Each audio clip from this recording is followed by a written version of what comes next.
So I'm Elaine Morrison. It's nice to meet you. I'm a blood banker with Ochsner Health Systems in New Orleans, Louisiana. I have a undergrad in clinical lab sciences, and I also have a master's degree in immunohematology from the George Washington University. Again, really appreciate having the opportunity to share a little bit of some skill sets I've learned throughout the years regarding, how important it is to develop some level of skill, if you will, on running effective meetings and why it's important. So Erin, are we ready to just kind of drive through then? We are. All right, perfect. So again, good evening, everybody. I appreciate you coming. We're going to kind of walk through what running an effective meeting kind of looks like for you. Here's some of objectives. And this is a unique topic, right? You think, oh, it's a meeting, like you just show up. What kind of skills can actually be involved? You'll learn over time, if you have not run one, how easily it is to miss the mark. But after this, I'm hoping that you can kind of get an idea of these, kind of this list of objectives here, kind of assessing the need for a meeting, whether or not you actually need to conduct one, identifying the purpose and the end state, which is very critical for what you're trying to accomplish. Determining the type of meeting you're going to hold, evaluating your key stakeholders, establishing a timeline, selecting the platform, scheduling, creating an agenda, different logistics and comforts. That's really important, by the way, especially when you have some high-level visitors. Establishing meeting expectation rules of conduct, create, maintain, and final out your meeting minutes, and capture action items. But of course, finalizing and closing out your meeting. So I'm going to share, I'm a big sharer, y'all. I do like to share kind of some stories of anecdotes of what I've accomplished or what I've screwed up or failed. I think you learn as much from failures as you do from your successes. But start with this question. Do we actually need a meeting to meet or not to meet? You've heard and seen the memes and GIFs on, could this meeting have been an email? And then you read the email that should have maybe been a meeting.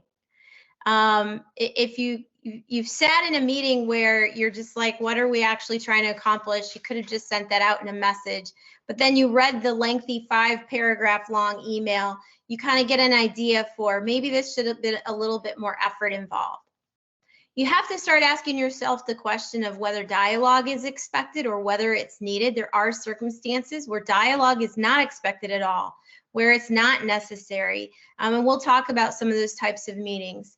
Is there a problem to solve? You want to evaluate whether or not some sort of collaboration is necessary for meeting with your stakeholders. Is a status update adequate? Will it generate questions? And what are we trying to achieve or accomplish? So let's start with whether or not a meeting is actually required, and go back to that little meme you've seen everywhere. Like, this really should have just been sent in an email. You would have saved a lot of my time. And for those of us who are surviving in this virtual world of meetings, where we about 2.5–3 years ago, we were really, yeah, we joined Zoom and maybe we went on some sort of a, Google Meet. But prior to COVID, I think most of us were relatively inexperienced or had limited experience with video conferencing, online platforms. And what we found out was everything became a meeting, right? You couldn't really dialogue in the same real time. You were separated by, whether it was states, whether it was down the street, but you couldn't interact face to face. And so we ended up in the Zoom exhaustion, right? Or Teams exhaustion, where we're on these meetings back to back to back. So it really is relevant to decide up front whether or not a meeting is actually necessary. So work through some of those various questions. I kind of gave you that little visual and up front, and we'll talk through some of those additional questions, but essentially start asking yourself, what am I trying to do? Who do I need to talk to? do I need everybody in the same space at one time? Am I in discovery? Can I kind of go one-on-one? Walk yourself through different questions. That's going to help exercise and determine your next steps. Assessing how many individuals really need to be involved, who requires various information, and who needs to just be informed, right? So there's certain people, like think about, I'm not sure everybody's experience level as far as the workplace, but when you're dealing with your upline, when you're dealing with your boss, there's certain things that person's going to want to know. And there's a lot of other things he or she doesn't really need to know at all. So it's really important to determine who and how many of those people need to be involved. Weigh the efficiency and effectiveness without engagement, meaning if I don't have this meeting, am I achieving with reasonable efficiency and effectiveness the same end state without conducting it? So again, you're really trying to weigh, okay, can I have a telephone conversation with a couple people? Can I just send a quick email, get some feedback, and drive on? That's really important to do because essentially there is a cost associated with every email. For those of us that have been working under the burden of Outlook for many, many years, at one point, very early in my career, I actually started to count how many emails I received in a day and how much time it took me to actually make the responses. So I was actually measuring some level of time effectiveness and efficiency based on how much communication I had to engage in on a daily basis. So just, again, keep in mind that even an email has a cost. So does a phone call. But again, are we having singular or siloed conversations? Do we need really a group setting to really have that dialogue and interaction? And evaluate time constraints. How much time is really needed to achieve the goal? Are we talking about an hour-long meeting? Are we talking about 2 hours? Are we talking about 30 minutes? Is this a 15-minute huddle? Evaluating your time and how much time everyone else has is also very important. For instance, when I'm trying to schedule with my upline, I'm really not necessarily evaluating. I have to evaluate what my needs are compared to his schedule. And this is a person, right? So I might have a total of 100 people in my section. He has 900. So it's really important that I make sure to make very good use of that person's time. And I'm diligent in discerning whether or not it's necessary. Okay, so moving on to define the what's. What is the purpose? What's the reason for the meeting? Purpose and end state are your two critical points. And I always try to, when I schedule a meeting, those are the two things that I will always add into the body of the calendar invitation is the purpose and the end state. What are we there to meet about? And what are we trying to achieve through meeting? So for instance, I have a blood donor center within my area of operations, and I need to meet very weekly on a regular with my recruitment team. And I have two types of teams. I have a remote recruitment service team that's out of Houston, and then I have my local blood recruiters sitting in the local area, a couple of which work remotely, and some of which work in the building not far from my office. But every single time that agenda, that calendar invite comes up, it's going to have the purpose and end state. We're here to huddle about the upcoming drives for the week. We're here to establish and identify any problems, issues, concerns, and find some level of resolution in quick order. We're also here to talk about anything that's coming up in the next one to 2 weeks so that we can adjust any scheduling. And the end state is that we identify any necessary action items for follow-up for the next, over the next week. So just kind of keep that in mind. The purpose is really, again, the reason for the meeting.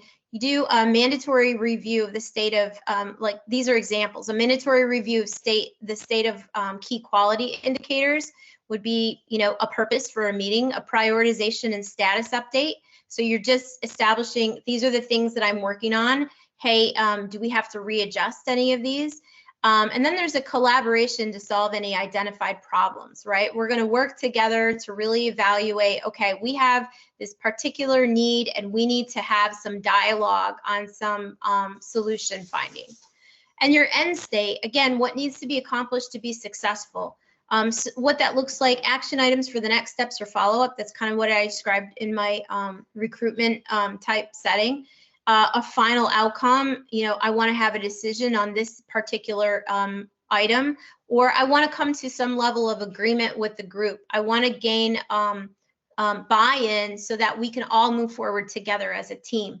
Those are your whats, and they're very critical for running a meeting. That's why I start here. If you don't know what you're meeting about, you already have failed. So just make sure that you define your whats up front.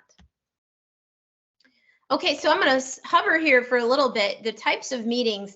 Look, you can find 100 resources online. Google is going to give you a million different answers.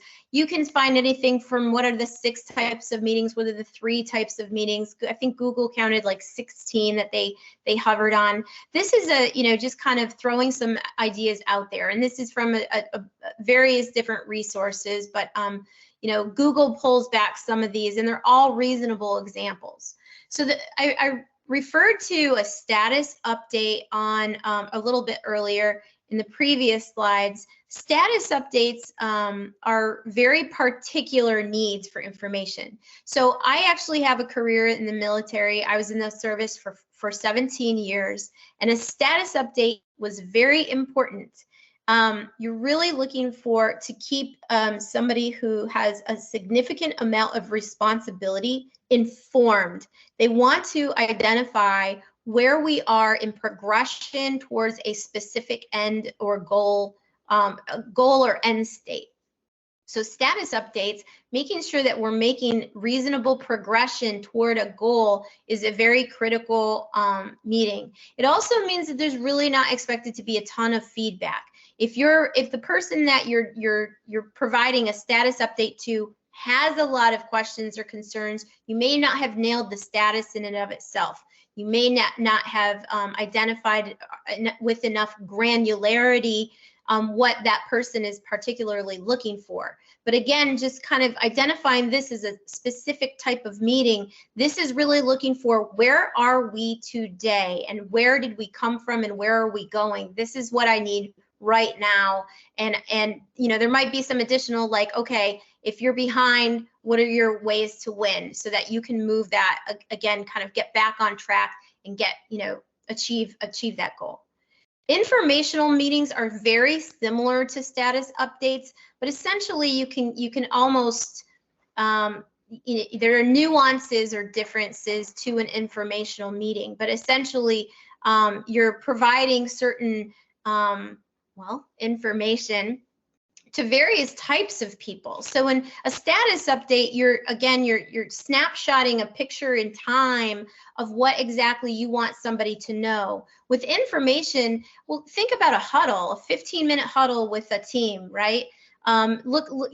Take your sports analogies, for instance, you're going to sit in front of a game board and you're going to map out the different types of plays that you want to review for that day. That's somewhat informational. You're really informing people, this is what we're here to accomplish, this is what we're doing. You're providing, various sets of facts and data. For the most part, not a whole lot of feedback. There might be a little bit of dialogue with those that are looking for that information, just questions of clarification, a little bit more, interactive than your status meeting. I would argue, but again, it's slight nuance there. Moving on to innovation and collaboration. With innovation and collaboration, these are really fun meetings.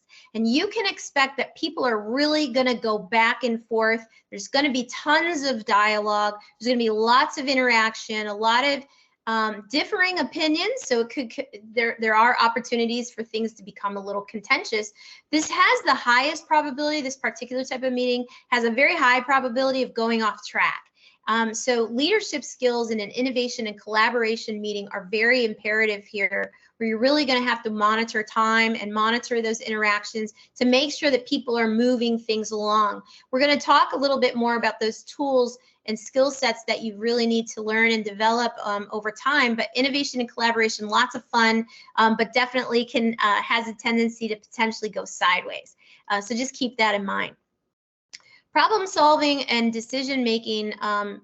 Problem solving, I would almost classify very nuanced and close to that innovation and collaboration. But in problem solving, there's a specific thing that you're looking for. For instance, in healthcare, we work a lot with root cause analysis.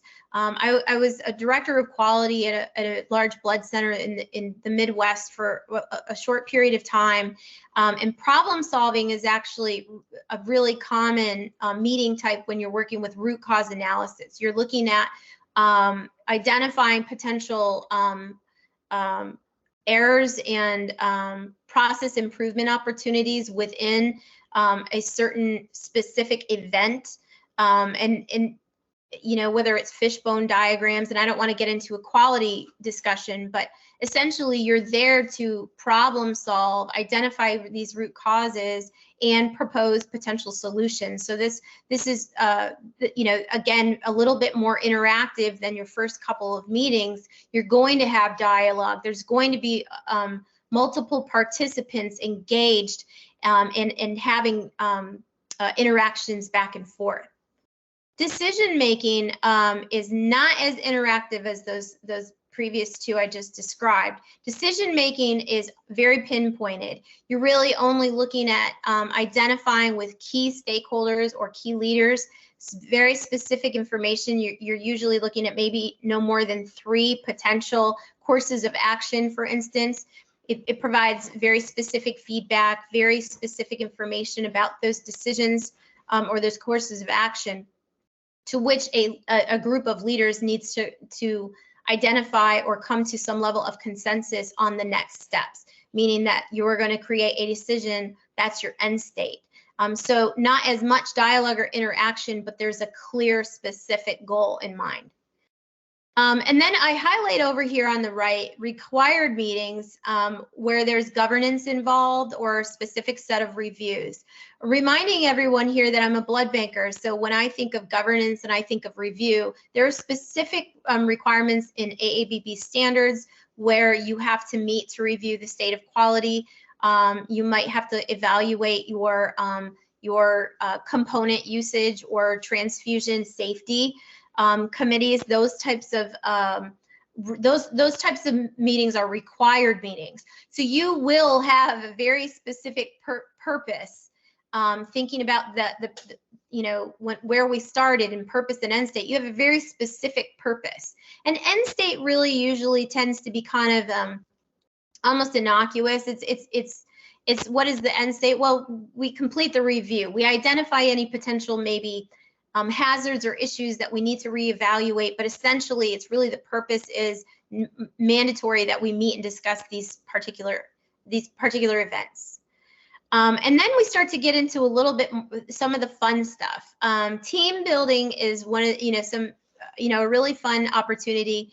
And when you think of that, a lot of people have certain visions of what team building might look like. And if you think about the virtual world we're living in, team building could be different in a virtual environment, but there are a lot of teams that are working remotely right now across the United States and beyond, where we're actually trying to do active team building in for instance, a virtual setting. But it is a type of meeting and you have to consider who's involved, and we're going to get to that in a little bit. One-on-one meetings are another type of meetings where it's just you and a particular person, usually between an upline and a direct report. So we're an individual contributor and a supervisor, for instance, and you're really engaging in a very specific way. You're talking about maybe, how somebody's performing. You might be talking about what type of needs they have, professional development, that kind of thing. But essentially you're engaging clearly, it's defined one-on-one with somebody. So not a lot of stakeholders, not a lot of people involved. Planning, of course, again, having a military background and being of the blood banker capacity, planning is certainly very essential. And when you're looking at planning, you want to make sure that you're including very specific people that are influenced and involved in a particular process. And you want to make sure you've captured everybody. It's really important that we capture all of them. And usually that's probably the biggest failure in these types of meetings, just we didn't identify all the right players. But planning can be a lot of fun. Again, it's almost like a problem. It's very similar to problem solving, where you've got, this particular thing you're trying to accomplish, and you're trying to lead up to that. What's going to go into that? What do I need to do to effectively execute this particular end state? Excuse me. And training, of course, is also very self-explanatory. It's kind of similar to what we're doing right now, right? We're trying to, it's kind of educational, here to try and learn something a little bit new, a different type of skill set. But training meetings are also a type of meeting. All right, so I've hovered there a little bit. We're going to keep it moving into determining the who's.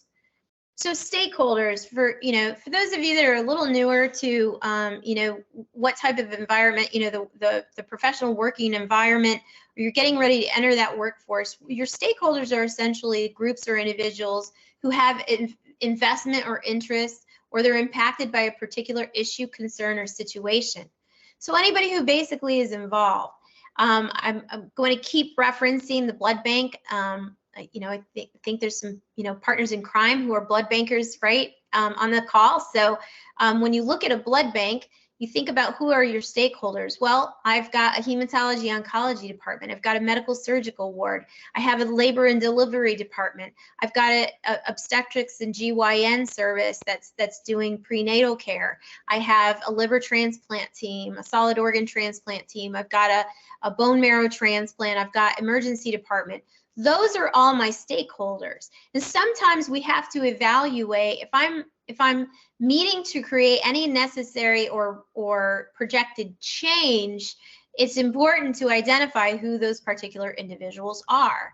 And it's the same for leadership, right? I don't want to leave that out. Essentially, when you're working in a professional environment, and when you develop into a leadership position, some of your critical stakeholders are your direct reports. It's your actual team, and they need to be involved in some of this dialogue. Now, not everyone has the same level of involvement, but it's really important that they're included, and identifying those is very critical. So again, determining the who's. Who is a recipient of a service? Who supports a system or process? Who's ultimately responsible? Who can help? Who has subject matter expertise? Who's knowledgeable? Walk through your process, your problem, or your situation. And essentially, that's going to help you determine exactly who those people are that you need to know. So if I'm looking at installing a new piece of equipment, I want to evaluate my power. I want to, I'm going to need to plug it in, right? I need, how much room, how large is it? How much space do I really need? Does it have plumbing? Am I going to need to have it plumbed, or is it independent of water? Do I need specific air exchange handling? Well, that's probably my facilities team. I need to make sure my facilities team is involved. Is there any, information system access between the equipment and my medical records or my laboratory information? Oh, I need my IS team involved. So kind of think about what the process is, and hopefully that kind of exercises your intellect on exactly who you're going to need at the table. Another example is employee engagement. I mentioned one-on-one type meetings. I have a supervisor. She works very independent. For instance, in one of my laboratories, I don't see her very often, but when we meet, we often talk about professional development. She doesn't need a ton of coaching. She really just needs a little bit of professional development. She needs to know where she's trying to figure out where she wants to go with her career. She's trying to figure out how to balance that with the needs of her family. And we talk about those types of things. But essentially, I'm determining the who is involved. And sometimes, we might add in, one of the doctors or physicians who has a lot of experience because, again, it's, molecular testing, HLA type testing. Well, let's bring them in. They have a lot of experience in the field. They also might be able to provide some background. So essentially, again, determining the who's. And you'll notice I'm focusing on these questions, right? Determining the whens. Now we're at whens. Deadlines are real, folks. And backwards planning is really essential. Again, I mentioned my military background. We always worked from the end state on backwards. It's always important to figure out, okay, this is what I need to achieve. How long does it take to accomplish that? And work backwards from that date. If it takes me, let's say I have to implement a new process, I have to validate that process. Okay, well, how long is validation going to take? Well, I can't implement it until the validation is approved. Well, let's start there. Implementation date can't happen until the validation date is approved. So let's talk about the approval date. What needs to go into getting the approval? We'll walk that back a little bit. It's probably going to take anywhere from 2 to 4 weeks, depending on when people are on vacation and have the packet in hand, and whether or not they have questions. We need to do rework. So I usually plan for the longest period of time. That's going to take me about maybe 3 to 4 weeks. Okay, well, what do I need to get to the validation point? Well, I actually need to execute and do the summary. I need to do the validation planning. What goes into planning? I need to do some pre-work, some discovery. What goes into that? Well, I need to do some discovery. I need to do some training and competency. So there's you kind of see how you kind of move yourself back. Well, that's helping you to determine when do we need to meet? How soon do we need to meet? And then when can we expect to stop meeting if it's a particular project, for instance. But determining the whens is very essential. Again, here's some examples. When do you need a decision or a plan? When do you need the information? When do you need that status?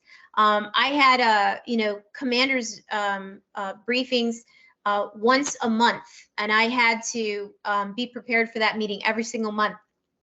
Same data request, different month. So, different picture, different information, but same meeting. But I did that every single month. So that's a part of some of that, recurring meetings, which are a part of your meeting planning. Again, I reference backwards planning, starting from the end, being realistic about how long things take, planning, decisions, action items, and deliverables. Be very realistic. You don't want to short yourself here. Remember what I was saying earlier about planning. It's really super essential, and meetings are a big part of that. Again, some additional questions. When do you need to follow up to achieve goals? And when are your stakeholders and experts even available? We talked about earlier about my boss, right? That gentleman is busy nonstop and often triple booked. But if I really need him to be present, I need to make sure I've got to capture that time. So knowing the when, again, very important. All right, so determining the hows. What exactly does this mean? Well, how do we accomplish a meeting? How do we best communicate? In what particular setting? How feasible is the best communication opportunity? Meaning, okay, I really think everybody needs to be around the same table. Then COVID, right? That can't happen. So that's no longer feasible. Now we have to change course. How do we meet to best achieve the goal? So wait, is it a face-to-face meeting, or really do I just need to, maybe see some faces once in a while? But essentially think about what type of end state. Some examples there, if I want to do a training meeting, but I need like some hands-on with the equipment, clearly I am not going to do a remote opportunity, right? I need to bring the equipment. I need to have people in the building. I need to have them face to face essentially. So kind of think about what your needs are for again, that purpose and end state. And how do we organize the meeting resources? What are your resources? Well, you think about that. It's a platform like this platform right here. I need internet. I might need a screen. I might need, I might need power. Maybe I didn't charge my laptop. Maybe I just need a telephone in the room. Identifying what types of resources you need, also very important. Successful meetings occur in the right settings with the right materials every single time. So you need to make sure that you're in the right particular space, and you also have everything that you need. So if you're trying to, doodle on a whiteboard, but you don't have a whiteboard, just kind of think about that, right? Used to be a long time ago, for if there's anybody who might be on the call who remembered an overhead projector, where that was a really important thing. So you never walked into the room without an overhead. Okay. All right, so moving into those meeting venues or platforms, we've already started discussing some of this face-to-face and in person. It's a very traditional setting, but there's some benefits to it, right? It offers a more social engagement and a lot more interaction.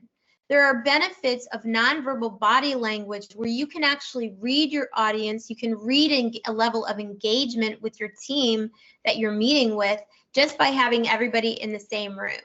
I mean, somebody who starts sitting like this, you're not always going to see it when the camera is off on a large meeting, but you can definitely get a read. That person is starting to disengage. How do I start to lean in, get that person engaged with me? There's a lot of benefit to having that in being in the same room. Sizes for face-to-face and in-person meetings are variable. The location has to adapt to the size of the group, so keep that in mind. Resource sharing also needs to be available. So essentially, you know, do I have access to the internet? Do I have access to computers? Do I have access to projectors? You know, big screens or TVs, that type of thing. Teleconferences. A lot of people don't believe in these anymore. I don't see why not. I think sometimes it gets rid of a little of the fluff. I've known people, if they can't click the link and they can't walk in, they won't show up to a meeting. Teleconferences are pretty cut and dry. You dial in the number, you set a code, and you're all on the same call. It's not a bad venue. I use it from time to time with a specific group that I work with. But it is really good for, you know, only a few people on the call. I mean, right, think about, you got 10 people on a teleconference call and everybody starts chatting at once, clearly a no-go. It's definitely good for like 2 or 3 people that you really kind of need to interconnect. Most of the time, these people are separated by distance and location. There's very limited social engagement. It's a little awkward to be on a call. You really kind of can't, you know, again, face to face, you can see somebody make that pause. You can see them start to lean in a little bit. They're going to say something. On a teleconference call, you clearly can't see that. You only have that voice interaction. So you either know that they're talking or they're not talking. And there's definitely no resource sharing. So you can't project a screen. You can't have a video on available. You know, just not an opportunity. And then lastly is the video conference, very similar essentially to what we are now. This is kind of that remote web platform. But, you know, I was around in the day when video conferences were very particular and you had to have big cameras in rooms, and they were a lot more challenging. Thank goodness for the internet and all these sharing type options. But yeah, so video conferencing, again, the most common in our current circumstance, and for various size groups. I think everybody's been on some sort of webinar. You can have like 100 people in the room, and then you can have really tight, small groups like this one. I'm sorry about my dog. He's doing the call. So, but it does afford a benefit of you still have that facial interaction when you're actually engaging or using the cameras. And there's a benefit to seeing people and, you know, at least being able to read a face.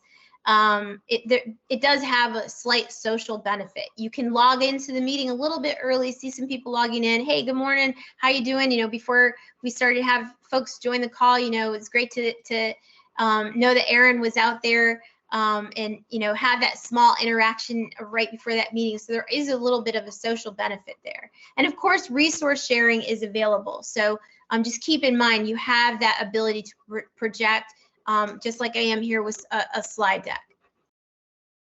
All right, so now we're going to talk about the scheduling times and locations.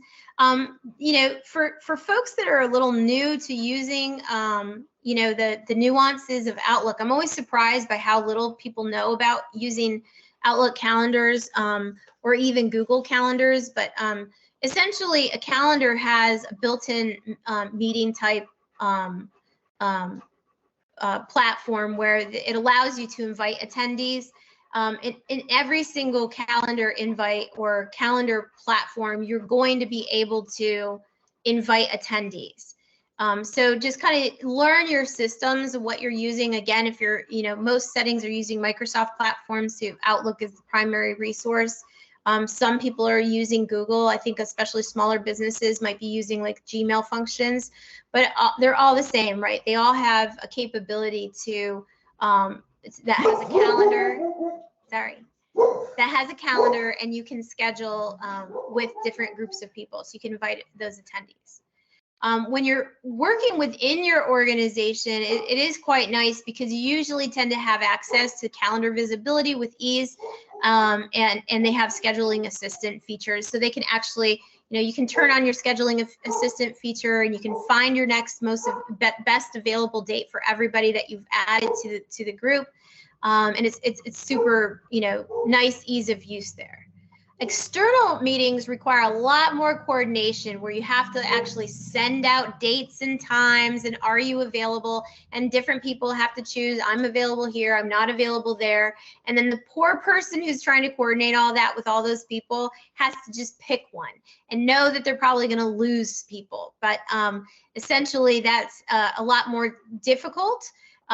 Especially when you're working with a larger group of people, but just kind of keep that in mind. Time scheduling is another very critical part to running a meeting. So locations, again, you're looking at where you're going to actually hold the meeting. Again, different features and calendar type. With Outlook, you can find a room available. If your conference rooms are built into the system, it'll keep a calendar for the room. You want to make sure that there's enough space, or it's an adequate size to fit that particular group, and it definitely has the resources you need available. Teleconference, it's a little bit easier because you simply need to establish or book the teleconference line with the associated links or numbers to dial to get into the TCon.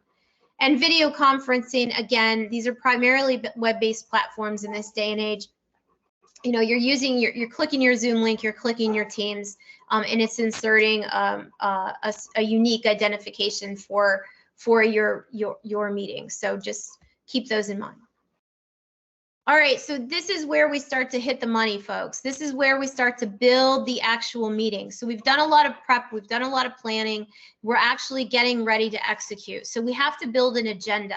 An agenda is simply a guide or outline of critical goals to discuss and achieve. And we talked about purpose. Well, what's the difference? The agenda lists out almost like, think of it like tasks or subtasks, critical information points or critical subtopics within the overall purpose set to achieve that desired end state. That's what your agenda is driving. You need to develop one for every meeting. I've even read online where there's CEOs, if they show up to a meeting and there's no agenda, they'll just leave. It's a waste of time. If you don't have an agenda for a meeting, I can guarantee you somebody's lost. I walked into one of my first meetings with my new organization, and I was like, what are we talking about? Like, what's the order of events? Like, is this just like a free-for-all? Does anybody throws information in? And essentially, that's exactly what it was. There really was no agenda. There really was no guide. There was no way for, it was kind of, a huddle capacity, but there were way too many people on it to huddle, because there was too many people that might jump in. So it could often run over time. So it's just really important to have an agenda. It does bring structure to focus attention on achievable goals.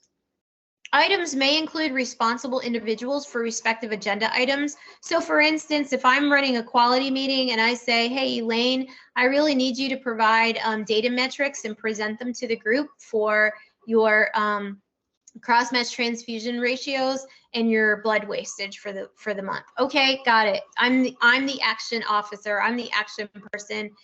It does help make sure that people are prepared, that they know they have to present, or they know they have to drive a particular agenda item.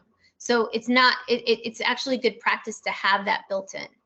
And I will underscore this, time limits are for each agenda item can really guide participation and ensure participants stay on track. I would say that in my experience, this is probably the biggest fault for a lot of people. Make sure to tie a time to it. If you've got only an hour and a half, or an hour or even 30 minutes, you better make sure that for each agenda item, you know I've only got 2 to 3 minutes for each one, and as soon as they run out of time, I need to keep it moving. So and we'll get to that in the next slides, but time limits are very useful. I would encourage you to consider putting them on your agenda. So let's talk a little bit about those logistics and comforts. Why does it matter? Because sometimes you can sit around for a couple hours. You can sit around for an entire day or multiple days for some meetings. Think about, you know, we have an annual meeting with the AABB every single year. Think about the massive logistics that go into the comforts within the AABB meeting, whether it's, you know, a paid lunch and you know, a large social lunch, whether or not it's a cocktail hour, whether it's not it's having coffee and a few, you know, pastries available for people to pick up or, you know, keep people energized. Those are logistics and comforts that you really have to consider. One of the meetings that a lot of people will manage in their careers, especially in healthcare, if you're in the healthcare environment, is an auditor team. And sometimes an auditor team, they can stick around for a while. You want to make sure, one of our biggest goals with auditors, right? Keep them in one room, don't let them out. You don't want them to walking around your facility too often or too much. Give them what they need, but only what they need. And what's the best way to do that? Keep them in there with food and water, give them some coffee to drink, make sure that they're energized, keep them busy with paperwork, give them that working lunch. But kind of keep those things in mind. Logistics and comforts are very important. Does somebody need directions to how to get to the meeting? Are they coming on site? They need to know how to get to your building. They need to know where to park. Those are important. Are they flying in from out of town? You want to make sure that they have overnight lodging options and they have food in the area near their hotel or in the area near the building where you're currently working or they're going to be working. Do they need a ride service, Uber, Lyft? Are there taxi cabs, or do you have a specific contracted ride service that your organization uses? Local and long distance transit. Think about your near airports. Think about your rail lines. Catering, drinks, snacks. Make sure you're capturing that attendance. You need sign-in sheets and rosters to maintain. Who's there? When are they there? You need to make sure you have scheduled breaks. Again, think about that. Those AABB meetings. Think about a 4-hour meeting. Let's say you go to a training class for CPR and it's 3 or 4 hours long.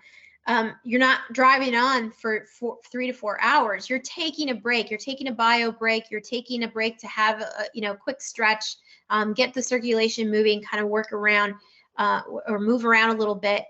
Scheduled breaks are also very important. So make sure to consider that when you're looking at your agenda, which was the previous slide, scheduled breaks.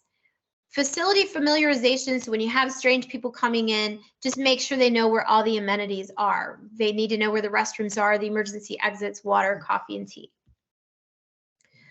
Okay, this is also, I guess everything's important, but expectations and rules of conduct. So you want to make sure that everybody knows how they're going to behave in the meeting. Some organizations will define this for you. For instance, one of the organizations I was at recently, they had a particular way of meeting. Like, they have a way of leading. They also have a way of meeting. You're going to start on time. You're going to be respectful of other people around you. You're going to make sure you get started on time. You're going to stick to the agenda. You're going to stick to the end state, and you're going to finish on time, if not early. Give people enough time to transition out to the next meeting that they might have to run to. Fairness in time without interruption. So essentially, don't let one person take up the whole meeting. It can happen, people. So just kind of be cognizant of that. Like, hey, I appreciate your contributions. I'm going to have to stop you there. We're going to let some other people have the floor. And keeping within that time allotted, allowing that fair participation. And then one critical thing is that cell phone and your email use. If you really want people to be engaged, I was recently in a senior leader meeting, and they said, I know you're busy, but when our speakers are here, put your laptop away. And that was the rule. So, again, just establish those rules. Timekeeping.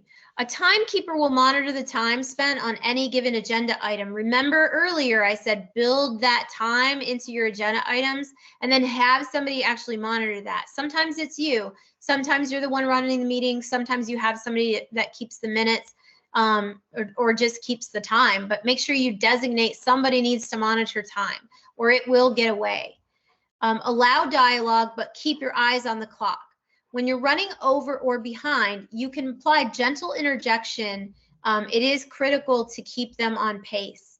And then reevaluate how to move through the agenda items when time is lost. So for instance, if we go over schedule on a particular agenda item, it's going to have to come out of somewhere else. What is that? What is going to get shortened up? And then if you've gone way over, then you actually have to look at dropping agenda items altogether to move on to critical items. So just kind of be flexible with it. Just keep that in mind when you're running those meetings. You need to assess those things before you walk in cold, but timekeeping is very crucial. And then meeting minutes. Some people don't know what these are. I certainly didn't when I started. I was like, well, what are you talking about minutes? Like minutes on the clock? Like how long did we meet? I don't know what you're talking about.